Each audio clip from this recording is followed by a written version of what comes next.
Evening, Paul. What's it like to punch your ticket to the postseason? It's good.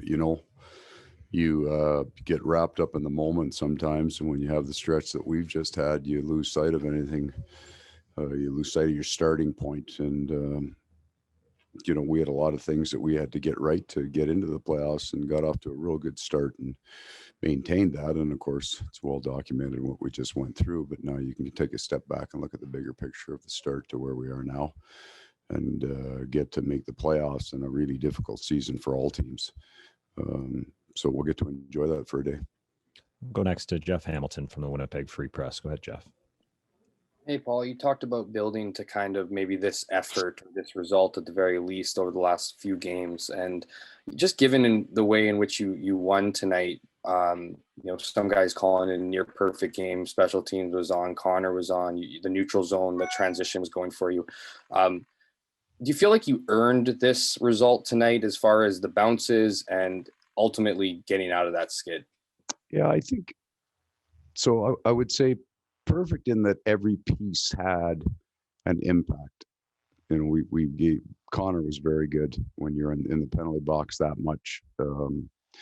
Penalty kill has to be good, generates a shorthanded goal, which was really important for us it helped generate that confidence and feel good. The power play gets a goal, and then 5-on-5, and I'm going to take out maybe the last 6 or 7 minutes of that game. We really didn't give up a whole heck of a lot, certainly from slot shots and off the rush again. Now I think we're at 3 goals in our last 4 games, 5-on-5 with our goaltender in. So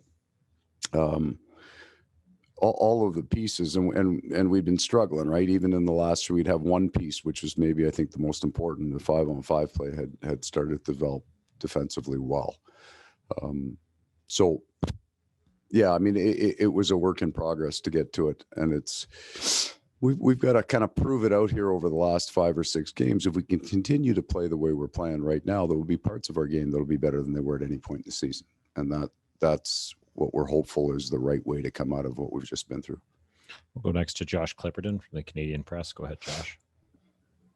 Hey, Paul, I'm just wondering through these last 3 weeks, what you might have learned about your group that maybe you didn't before.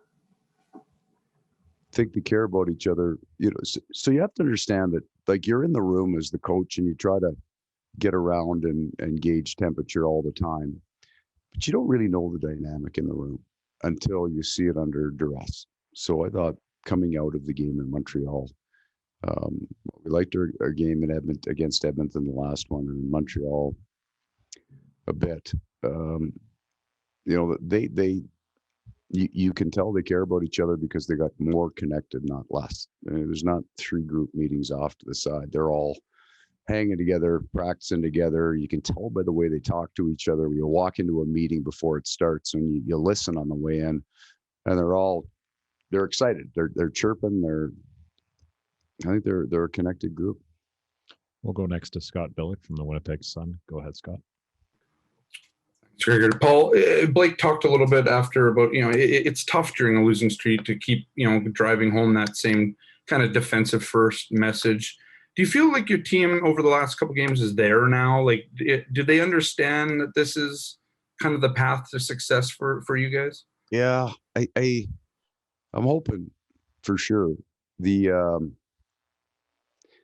regular season is different than the playoffs. We all know that, but there's also a change in the regular season. We missed it, right? So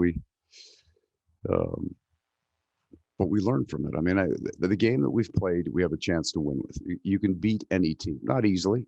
All 4 pieces have to be there, both special teams, your 5-on-5 play, and your goaltending. And we're going to play in the playoffs in the first round. Teams would have this kind of elite freak show talent on it, right? So it's going to have to be more than just 1 or 2 things. We're going to need all of them. That's not a statement of, it's a statement of what our opponents look like.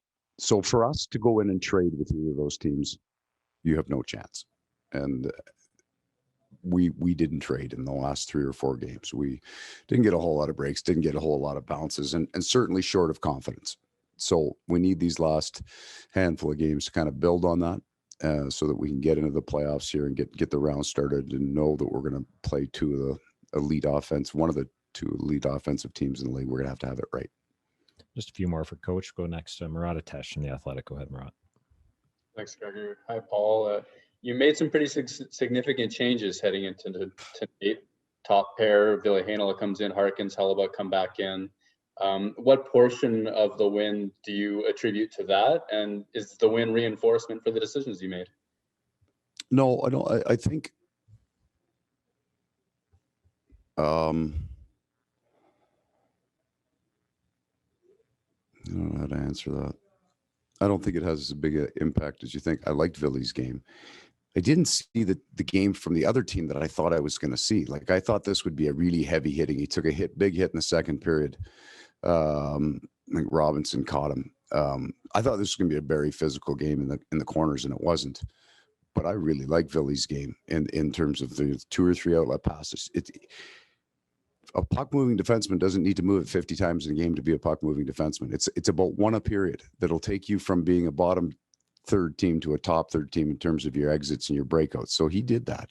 I like that an awful lot. But what was really good about Ville's game was his gap in the offensive zone, the confidence, and picking the right time to gap hard. So what that tells you is he's a player that understands his own size, what he needs to do to play against bigger men, pre-gap, get in there early, pick the right time to do it. So there was a lot of really small things about Ville's game that were nice tonight.